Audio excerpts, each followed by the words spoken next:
এই মুহূর্তে বড় রাজনৈতিক খবর, টিএমসি থেকে পদত্যাগ রিপুন বরার।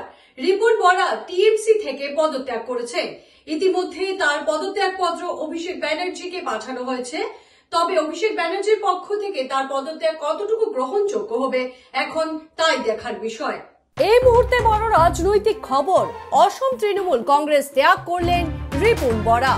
রিপুন বরার সাথে অসম তৃণমূল কংগ্রেস ত্যাগ করলেন সাংগঠনিক সাধারণ সম্পাদক অরূপজ্যোতি ভূঁইয়া, প্রশাসনিক সাধারণ সম্পাদক গজেন্দ্র প্রসাদ উপমন্যু, সাধারণ সম্পাদক জুলফিকার হুসেন। আপনাদের আরো একবার জানিয়ে দিচ্ছি, এই মুহূর্তে বড় খবর হচ্ছে যে অসম তৃণমূল কংগ্রেস ত্যাগ করেছেন রিপুন বরায়। এই রিপুন বরার পদত্যাগে স্বাভাবিকভাবে রাজনৈতিক মহলে তীব্র চাঞ্চল্যের সৃষ্টি হয়েছে।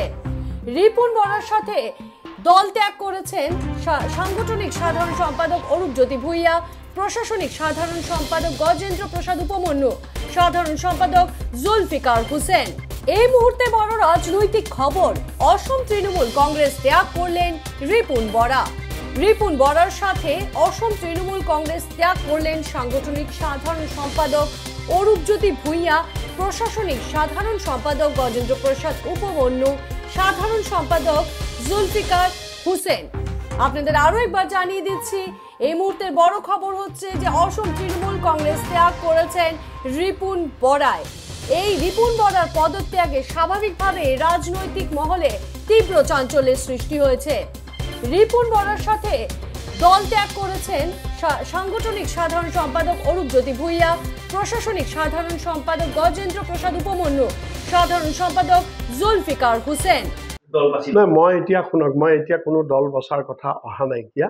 মই এজন ৰাজনৈতিক ব্যক্তি হিচাপে থাকিম আৰু বিৰোধী শিবিৰত মই থাকিম আৰু বিৰোধী শিবিৰত থাকি যে যিটো আমাৰ বিৰোধী ঐক্য মঞ্চই যিখন যুঁজ আমি ইয়াত মানে ২৬ৰ কাৰণে প্ৰস্তুত কৰিছোঁ বিজেপিক উৎখাত কৰিবৰ কাৰণে, সেই যুঁজৰে মই অংশীদাৰ হৈ থাকিম।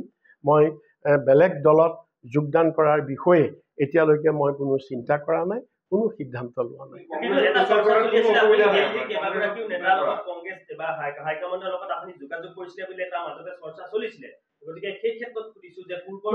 যোগাযোগ একচুৱেলি এনেই সেইটো এটা মিডিয়াত ওলাইছে, সেইটো বেলেগ কথা।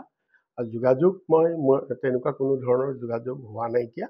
আৰু এটা দলত থকাৰ পিছত সেইটো দলৰ পৰা আন এটা দলত যোগাযোগ কৰাটো অলপ এথিক্সৰ পিনৰ পৰা অলপ অসুবিধা, গতিকে সেইকাৰণে তেনেকুৱা হোৱা নাই। মই পৰৱৰ্তী কালত এইটো চিন্তা কৰিম, সময় আছে। আপোনাৰ আগৰ ঘৰৰ নিচিনা বহুতে আপোনাক আদৰণি জনাবলৈও সাজু হৈ আছে, গতিকে তেনেকুৱা পৰিকল্পনা আছে নেকি? নহয়, সেই পৰিকল্পনাটো মোৰ অকল থাকিলেই নহ'ব, সেইটো মই পিছত চিন্তা কৰিম। কাৰণ তেখেতসকলেও বিচাৰিব লাগিব, ময়ো যাব লাগিব, তেনেকুৱা কথা আছে। কিন্তু এইটো কথা ঠিক, মোৰ পুৰণি ঘৰ কংগ্ৰেছ, মই পুৰণি ঘৰলৈ মোৰ ঘূৰি যোৱাত মোৰ কোনো আপত্তি নাইকিয়া। কিন্তু সেইটো মই সিদ্ধান্ত এতিয়ালৈকে লোৱা নাই, কাৰণ সেইটো এটা উচ্চ পৰ্যায়ত সেই সিদ্ধান্তটো হ'ব লাগিব। এটা গুৰুত্বপূৰ্ণ কথা ক'লে, আপুনি তৃণমূলত যি ধৰণৰ সপোনলৈ গৈছিলে অসমত, সেই ধৰণৰ কোঅপাৰেশ্যন আপুনি নাপালে নেকি, বা আপুনি আজি অনুভৱ কৰিছে নেকি যে টিএমচি পশ্চিমবংগৰ বাহিৰে নোৱাৰে? নাই, কোঅপাৰেশ্যনৰ বস্তুটো ঠিক নহয়। মানে বস্তুটো এইটো, অসমৰ মানুহে টিএমচিটো একচেপ্ট নকৰে। ন' ডাউট মমতা বেনাৰ্জীক অসমৰ মানুহে ভাল পায়, বা মমতা বেনাৰ্জীক অসমৰ মানুহে বিজেপিৰ বিৰুদ্ধে এগৰাকী ভাল ফাইটাৰ বুলি ভাবে, বা সকলোৱে সেইটো তেওঁক প্ৰশংসা কৰে। কিন্তু অসমৰ মানুহে টিএমচি দলটো ইয়াত একচেপ্ট নকৰে যে এটা বেলেগ এখন ৰাজ্যৰ আঞ্চলিক দল এটা স্বাভাৱিকতে বেলেগ এখন ৰাজ্যৰ মানুহে গ্ৰহণ কৰিবলৈ টান পায়। গতিকে অসমৰ ৰাইজে যিহেতু গ্ৰহণ নকৰে, গতিকে অসমৰ ৰাইজে গ্ৰহণ নকৰা দল এটাত মই কেনেকৈ আগবঢ়াই লৈ যাব পাৰিম, সেইকাৰণে মই পদত্যাগ কৰিবলৈ বাধ্য হ'লোঁ। যে কোনো খবৰেৰ জন্য যোগাযোগ কৰুন 7099017330 এবং 7099017110 নম্বৰে।